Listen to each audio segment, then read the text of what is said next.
दोस्तों, we'll be discussing with the topic with the where act of code of criminal procedure 1973। ये act number 2 है आपका 1974 का। इससे पहले हमें कुछ बेसिक समझ लेते हैं कोड ऑफ क्रिमिनल प्रोसीजर के बारे में। कोड ऑफ क्रिमिनल प्रोसीजर एक ऐसी प्रक्रिया होती है जो क्रिमिनल एडमिनिस्ट्रेशन के वर्किंग को बताती है कि क्या प्रोसीजर होता है क्रिमिनल मैटर में। जब हम डील करते हैं तो क्या क्या आपका प्रोसीजर होता है, वो आपका कोड ऑफ क्रिमिनल प्रोसीजर में बताया गया है। कोड ऑफ क्रिमिनल प्रोसीजर समझने से पहले आपको एक्ट और कोड में थोड़ा सा डिफरेंस समझना पड़ेगा। कोड वो चीज़ होती है जिसमें कि क्या कहते हैं, आपकी सारी चीज़ें मेंशन होती हैं। सारी चीज़ें मेंशन होना का मतलब होता है जो एक तरह से पूरा कंसोलिडेटेड होता है, ठीक है।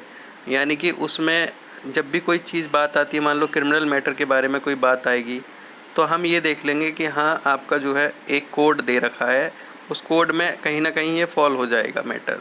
तो कोड एक तरह से मोर कॉम्पैक्ट चीज़ होती है, मोर कंसोलिडेटेड चीज़ होती है जिसमें फ्रेगमेंटेशन कम होती है। एक्ट जो है स्पेसिफिकली बात करता है किसी एक पर्टिकुलर चीज़ के बारे में।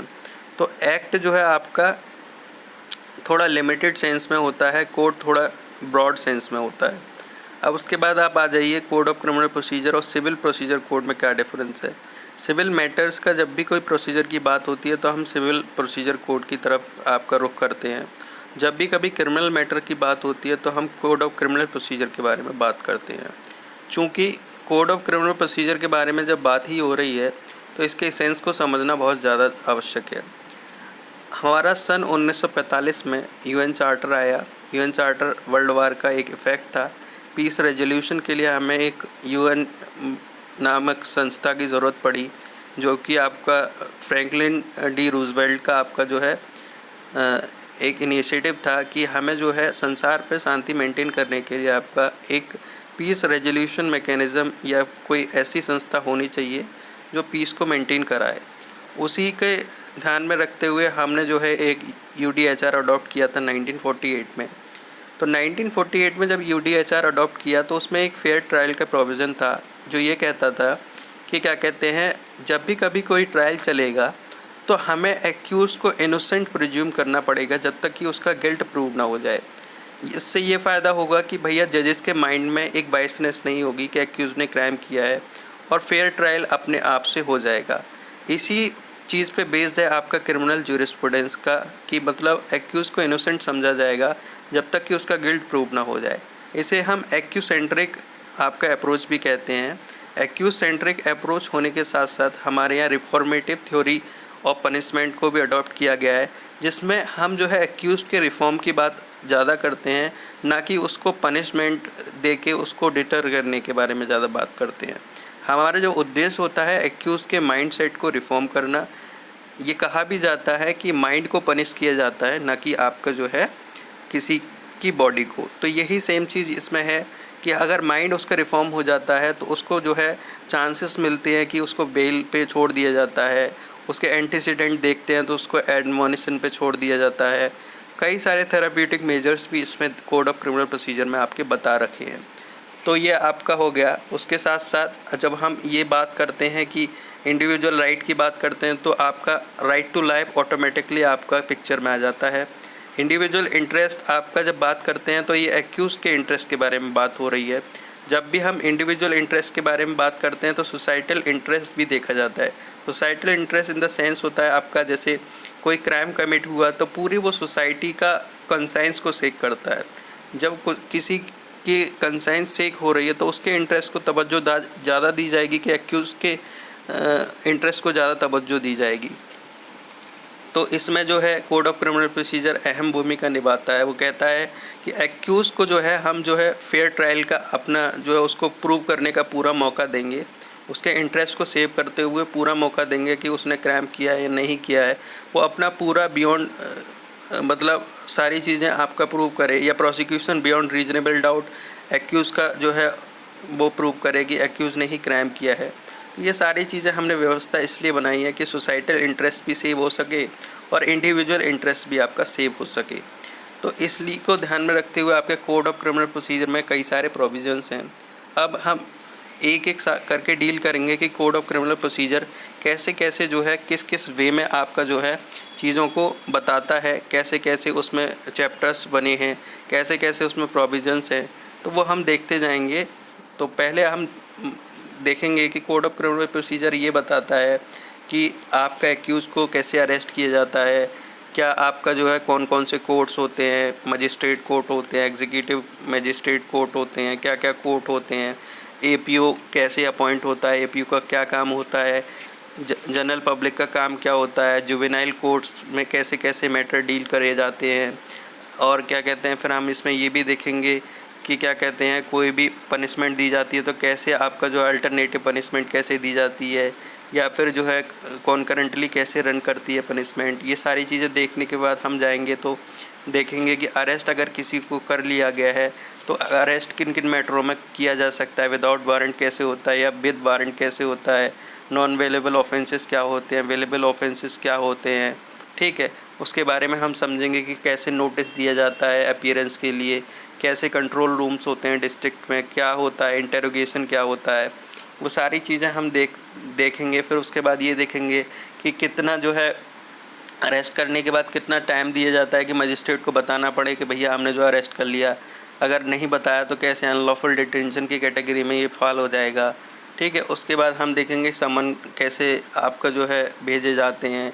समन के बाद हम ये देखेंगे कि वारंट कैसे भेजे जाते हैं, प्रोडक्शन वारंट कैसे होता है, प्रोक्लेमेशन कैसे इशू होता है, वो सारी चीज़ें हम लाइन बाय लाइन देखेंगे। फिर उसके बाद हम जो है देखेंगे मुचलके कैसे भरे जाते हैं, कैसे आपका सिक्योरिटी बॉन्ड लिए जाते हैं, कैसे आपका जो है मेंटेनेंस प्रोसीडिंग कैसे चलती है। उसके बाद हम सीधे 133 144 के ऑर्डर्स देखेंगे कि 133 44 में कैसे आपका जो है अगर अशांति भंग हो रही है तो कैसे जो है एग्जीक्यूटिव मजिस्ट्रेट कैसे उसको मेंटेन कराता है। और उसके बाद जो है हम जाएंगे कि मान लो प्रॉपर्टी का कोई डिस्प्यूट है, राइट टू पे का कोई मैटर है, तो उसको कैसे आपका जो है डिसाइड किया जाता है। फिर उसके बाद हम जो है 151 के बारे में पढ़ेंगे, कैसे प्रिवेंटिव एक्शन ली जाती है क्राइम को प्रिवेंट करने के लिए। उसके बाद फिर हम एफआईआर एनसीआर वगैरह देखेंगे, कैसे इन्वेस्टिगेशन स्टार्ट होती है। इन्वेस्टिगेशन स्टार्ट होती है तो क्या पुलिस कह सकती है कि इन्वेस्टिगेशन करनी है नहीं करनी, किन केस में नहीं करनी होती है, किन केस में करनी होती है, अगर नहीं करनी तो क्या प्रिलिमिनरी इंक्वायरी कैसे कंडक्ट होती है। फिर उसके बाद हम ये देखेंगे कि एक्यूज़ या को बुलाया कैसे जाता है, विटनेसेस को बुलाया कैसे जाता है, साक्षी के बयान कैसे लिए जाते हैं। साक्षी के बयान लिए जाते हैं तो क्या उनके साइन होता है या नहीं होता है, साइन होता है तो किन किन परिस्थितियों में साइन कर सकते हैं, और क्या ओथ पे होता है स्टेटमेंट या नॉन ओथ पे होता है। फिर हम देखेंगे कि क्या कहते हैं एग्जामिनेशन या in the course of investigation में क्या डिफरेंसेस हैं, ठीक है। फिर उसके बाद हम समझेंगे कि क्या कहते हैं अगर आपका जो है बयान दिया गया है तो किस एक्सटेंट तक, अगर जो है एक्यूज़ ने बयान दिया तो उसको किस एक्सटेंट तक हम एविडेंस में यूज़ कर सकते हैं, क्या कोरोबोरेट कर सकते हैं, कॉन्ट्राडिक्ट कर सकते हैं, किन किन परिस्थितियों में कहाँ कहाँ हम यूज़ कर सकते हैं, उनको देखेंगे हम।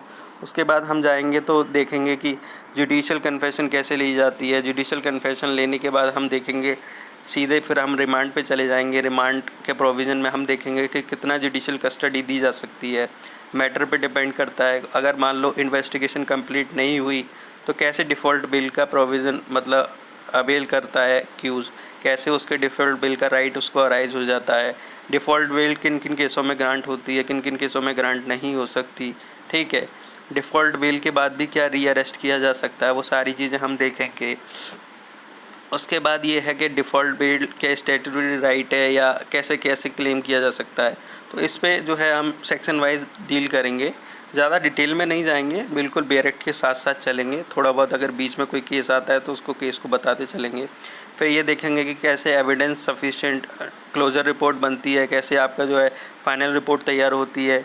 अगर मान लो फाइनल रिपोर्ट सबमिट हो रही है तो एक्यूज़ को कस्टडी में लिया जा सकता है कि नहीं लिया जा सकता, क्या आपका प्रैक्टिकल होता है, क्या चेंजेस आए हैं, ठीक है। सिद्धार्थ से स्टेट ऑफ यूपी के बाद क्या चेंजेस आए हैं। उसके बाद हम देखेंगे 173 में चार्जशीट कैसे आपका जो है दायर की जाती है। मान लो चार्जशीट दायर हो गई, क्या फ़र्दर इन्वेस्टिगेशन का राइट है या नहीं है, तो फिर हम वो सारी चीज़ें देखेंगे, फ़र्दर इन्वेस्टिगेशन के बारे में पढ़ेंगे अच्छे से डिटेल में।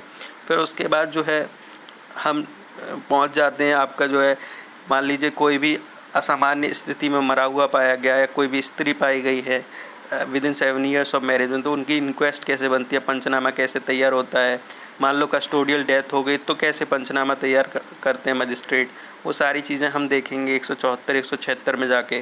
फिर हम ये देखेंगे ज्यूरिसडिक्शंस कैसे कैसे डिसाइड होता है, किस के कोर्ट का ज्यूरिसडिक्शन होगा मैटर्स में, वो सारी चीज़ें हम देखेंगे। फिर उसके बाद हम जो है सीधे कॉग्निजेंस पे पहुंच जाते हैं कि कोर्ट कॉग्निजेंस लेता है तो कैसे लेता है, इनकम्पिटेंसी होगी तो क्या करते हैं, कैसे आपका प्रोसीडिंग विशिएट हो जाती है, नहीं होती है, नॉन विशिएट होती है, कैसे मेकिंग ओवर होता है, कैसे आपका जो है सबमिशन होता है, कैसे कमिटल होता है, वो सारी चीज़ें हम देखेंगे। फिर हम देखेंगे कि मान लो डिफेमेशन का केस है या कोई भी कोर्ट प्रोसीडिंग का मान लो कोई मसला है जिसमें आपने गलत एविडेंस दे दिए तो उनकी कंप्लेंट कैसे कैसे कहाँ कहाँ होगी, वो सारी चीज़ें हम देखेंगे।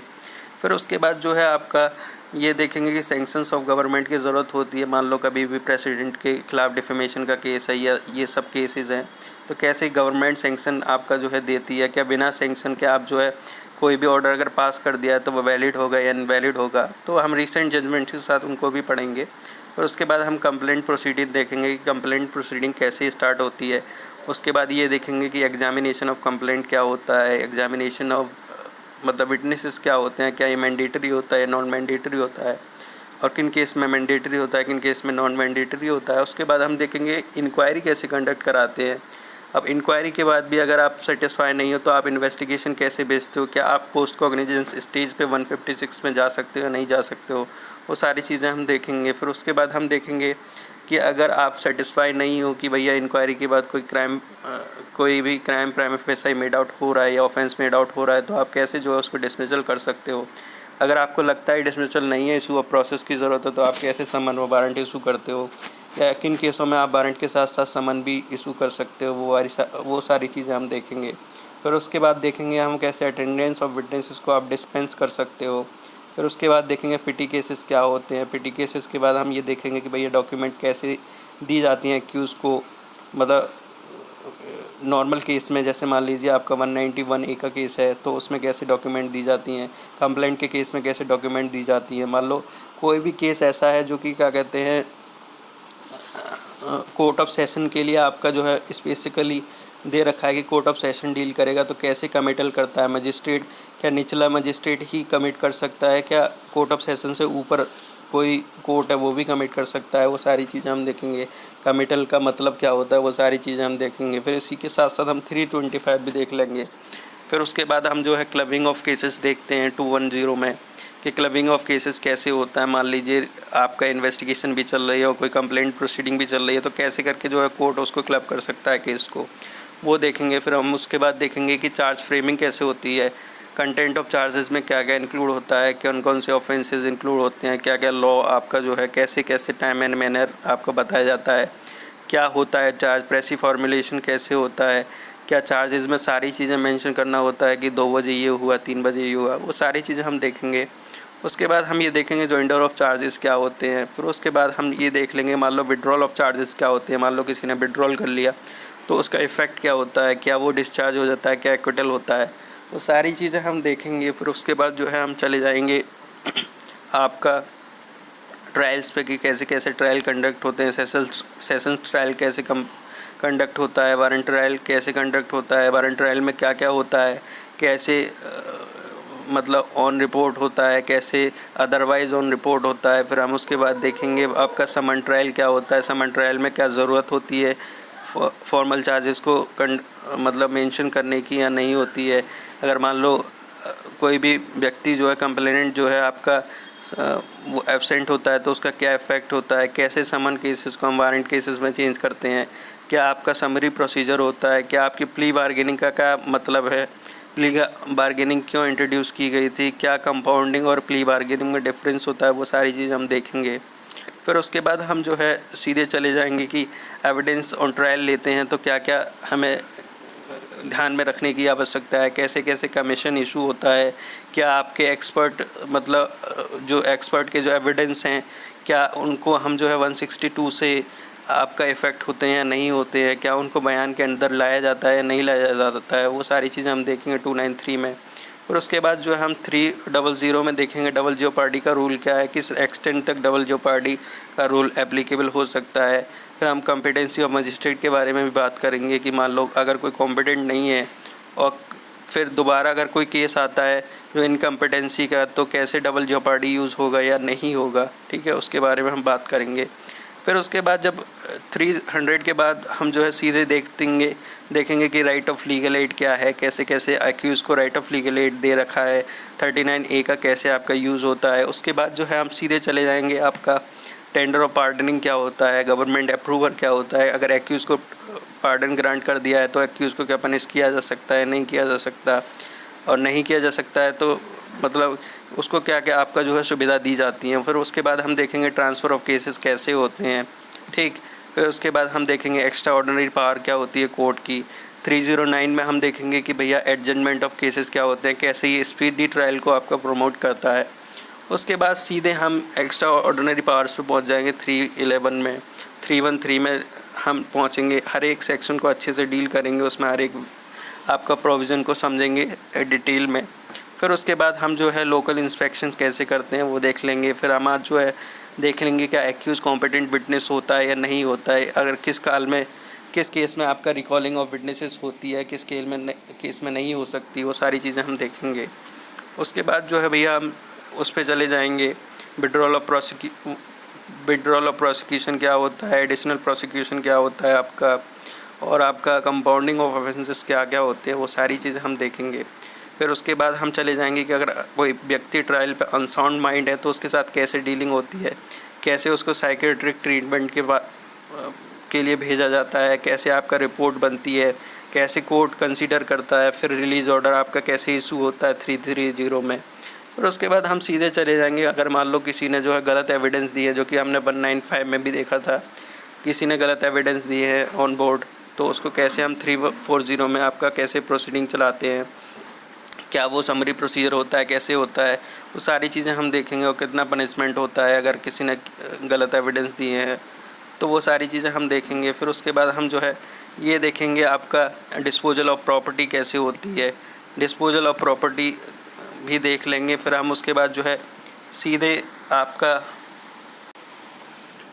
डिस्पोजल ऑफ प्रॉपर्टी कैसे होती है वो सारी चीज़ें हम देख लेंगे। हम ये भी देखेंगे कि मान लो अगर कोई आपका जो है डेथ सेंटेंस दी गई है तो उसको कैसे कंफर्म कराया जाता है, कैसे कम्यूटेशन के प्रोविजंस दे रखे हैं, क्या दे रखा है, वो सारी चीज़ें हम देखेंगे। अपील का प्रोविज़न क्या है वो हम सारी चीज़ समझेंगे, किन किन केसों में अपील हो सकती है, किन किन केसों में अपील अलाउड नहीं है, क्या पेटी केसेस में अलाउड होती है, क्या केसेस में नहीं होती है, वो सारी चीज़ें हम देखेंगे। उसके साथ साथ हम ये देखेंगे कि रेफरेंस किस केस में रेफरेंस आपका हाई कोर्ट पे जाता है, और रिवीजन की पावर किसके पास है, हाई कोर्ट के पास, सेशन कोर्ट के पास, किसके पास है, वो सारी चीज़ें हम देखेंगे। फिर उसके बाद हम ये देखेंगे कि आपका जो है कौन कौन सी इरेगुलरिटीज़ जो है आपका जो है प्रोसीडिंग को विसिएट कर सकती हैं, कौन सी इरेगुलरिटी नहीं कर सकती हैं विसिएट, ठीक है, वो सारी चीज़ें हम समझेंगे।